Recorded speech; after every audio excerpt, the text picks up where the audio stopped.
Illinois is called the Prairie State because for thousands of years, vast expanses of Native American prairie covered our state. With settlement, development, and agricultural use, most of that habitat has been wiped out. Right now, only 0.1% of prairie remains in the state of Illinois. The benefits of a restored prairie are great. Improved water quality and flood control, because of the extensive root systems that prairie plants has, which filter, absorb, and hold stormwater on site, eliminating or at least reducing flooding. Prairies also can increase your property value.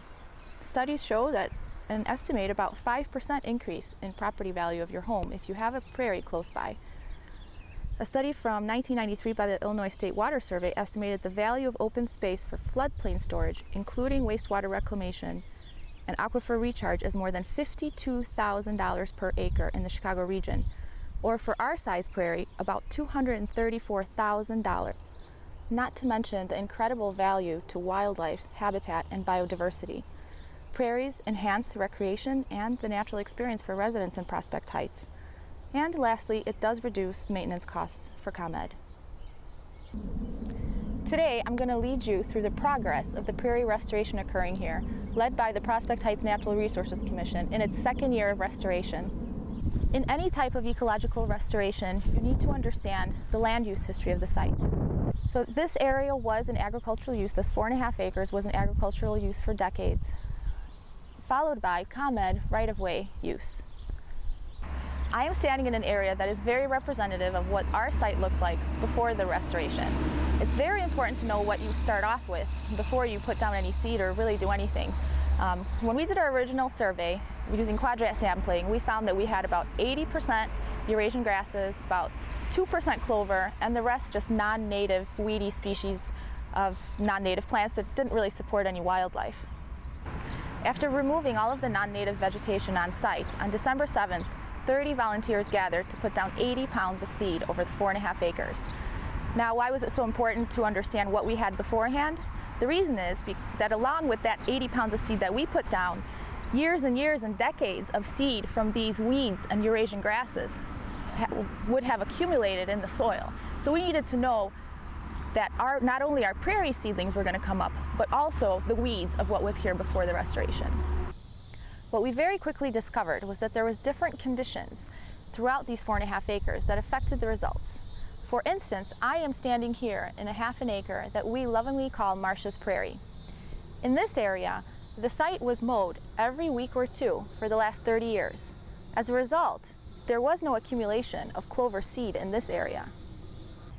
Because this area was mowed on a weekly basis, it prevented the accumulation of years and years of clover seed. So when the prairie seedlings came up in this area, they didn't have to compete with clover as much as the prairie seedlings in the other areas. So effectively, this area is further along in its restoration. It's basically reaching the finish line faster. This area, in addition to several other areas of the prairie, were erroneously mowed down. You can see here that there's not many prairie plant species. Although mowing is employed in ecological restoration, it's the timing of the mowing and why you're mowing that makes the difference. So in the very first year, we did mow this prairie because our seedlings were this tall, expending all of their energy into developing their root systems. And the weeds that came up were much taller than the seedlings. We wanted to set back those weeds to allow the seedlings to be able to come up. So we mowed very high in that first year for that reason. Other types of mowing are not encouraged in prairie restoration, and for instance, mowing down really low encourages certain types of plant species. Right here you have common plantain, narrowleaf plantain, dandelions, and creeping Charlie tends to tolerate mowing as well. Meanwhile, native prairie plants, when they're in that first year seedling stage, they will tolerate mowing because the mower is going above them. However, when they're already in their second year, you wouldn't want to mow them down because they need that green leafy tissue to photosynthesize. So then you're favoring a community of plants like the plantain that tolerates mowing. You're not favoring prairie plants like you have here in the area in the section that wasn't mowed. So here we see Monarda, Elamis canadensis, Canada wild rye, rattlesnake master, Eryngium yuccifolium, more Monarda fistulosa. This whole area over here has many, many prairie plants that survived. So unfortunately, mowing through here has set us back quite a bit, but we're confident that we can bring it back. One setback early on in the restoration was an unanticipated flush of clover. This happened because of ComEd mowing practices, which let the seed of the clover accumulate for years and years and years. In the summer of 2015, when we realized that the clover was outcompeting our seedlings, I reached out to my colleagues at the Morton Arboretum for advice. It was advised to me to use a selective herbicide called Transline that effectively removes legumes, so plants in the pea family, and some other species of plants, but it doesn't eliminate everything. So grasses would survive, and other species of the prairie plants that we seeded would survive. So in the summer of 2015, we applied Transline to the entire section past Sherwood Avenue, and then this middle section over here down to Elmhurst Road. We left the sides of clover as an experimental test patch. In December of 2015, we also had seed generously donated to us from Fermilab Natural Areas. The prairie seed mix that they gave us was combined with 40 pounds of seed that our volunteers collected and was reseeded over 2 acres of the site. It is important to understand that prairie restoration takes time. What you see here today is in no way near what the prairie will look like in 2 to 3 years. The reason for this is that as the prairie matures, it undergoes ecological succession. Succession is the observed change in a species structure of an ecological community over time. To better understand plant succession, let's take a look at one of the PHNRC test sites. This is an example of a first-year seeding. So what you have here is scattered weeds and many seedlings of things like pale purple coneflower, we have brown-eyed Susan, little blue stem, and various other species of plants. This area, from about here until here, is an example of a second-year seeding. So we see prairie plants that are coming out. We also see the annual weeds. Most of the conservative prairie species are still missing in the second year. From about here until back there is an example of the third year in succession. And so some of the black-eyed Susans have become aggressive, but they are short-lived perennials and will eventually go away. We see pockets, though, of other species that have been segregating themselves and coming forward. This section over here is in its 4th year of plant succession. You can see that the area is very biodiverse. It has a lot of different species of native prairie plants, and they are competing well with each other. Nobody's taking over too much, giving each other space, and there's not really any weedy species of plants here at all. Anytime you start with an agricultural field and try to turn it back to prairie, you need to understand what to expect. In the first year, pioneer species of plants come in, such as lamb's quarters that you see here, knotweeds, nutsedges, and velvet leaf. These are all typical annual weeds. In the first 2 years, these annual weeds dominate a prairie restoration while the prairie seedlings are gaining strength and developing root systems. In the 3rd to 5th year, as they strengthen and mature, the perennial prairie plants that were seeded here will be visibly outcompeting the weeds. As ecological plant succession continues, the mature prairie plants become the prairie matrix and the weeds go away. Having these pioneer weeds here is actually very important. They are placeholders while the prairie plants come in. Anytime you have bare soil, something will come in. We want these weeds to be here instead of something much worse, like invasive plants such as teasel and Canada thistle. We employ various management techniques to encourage the process of succession, in other words, so the prairie can get to the finish line faster.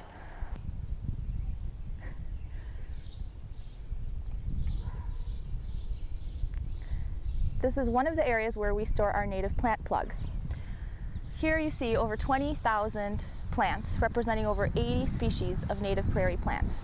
Thousands of volunteer hours went into the collection, the processing, and the seeding of all of these plants into their trays. All of these will be planted throughout our restoration sites. Just to name a few of the species of plants that we have growing here, we have Liatris spicata, which is the marsh blazing star. Down there we have Echinacea purpurea, which is purple coneflower, Baptisia alba, and we have here Ruellia humilis, which is the hairy wild petunia. In this section, we employed a management technique that is part of best management practices instead of mowing low. And 3 weeks ago we came through here with brush cutters and scythes, and we cut it about 10 to 12 inches tall. And this is what came out from all of those prairie plants. So we have here black-eyed Susan, Rudbeckia hirta. We have Ratibida pinnata, or yellow coneflower. We have frost aster. We have New England aster, Aster novae angelae. We have, of course, Elymus canadensis, or the Canada wild rye. And we have this world milkweed, Asclepias verticillata, which was collected by volunteers from the remnant prairie. There are many management techniques that we use as we actively manage this prairie, such as spot application of herbicide to invasive plants or large patches of non-native grasses, pulling, brush cutting, and planting plugs of native plants. Our methods are always consistent with best management practices and the techniques of integrated pest management. We rely heavily on scientific literature and proven management techniques. We also have the support of numerous ecologists and biologists within the conservation community, namely the Morton Arboretum, Fermilab Natural Areas, and the Forest Preserve District of Cook County. We have direct communication with ComEd at all times and update the senior environmental specialists on a regular basis. It is important to note that the principles of restoration and natural areas management are completely different than gardening or landscaping. With natural areas management, it is important to employ management techniques using the right resources at the right time. Invasive plants have their own timetables for management, but in all cases you want to limit their spread. As we manage several sites, this means when something needs to be taken care of at one site within a few days, we need to go and do it. It is important to keep the big picture in mind. All of the restoration projects of the PHNRC are in an early transitional stage. As such, they may appear unappetizing. However, as these natural areas mature, as plant competition and ecological succession favors native species, and as invasives are actively controlled, the end result will be beautiful, sustainable, biodiverse wildlife corridors that bring the residents of Prospect Heights closer to nature. Due to resident concerns over the aesthetics of these annual weeds, we have changed our management policy recently. We currently cut and manicure a little bit more to appease those aesthetic concerns. Over the last several workdays conducted here, the only mammals that we have seen are rabbits. We have not seen a single coyote or a woodchuck. We have seen many children playing in the prairie, volunteering, and learning about nature. Going forward, the Prospect Heights Natural Resources Commission will continue to actively manage the prairie using best management practices. This will not include mowing, but will include herbiciding, seeding, brush cutting, and planting of native prairie plants.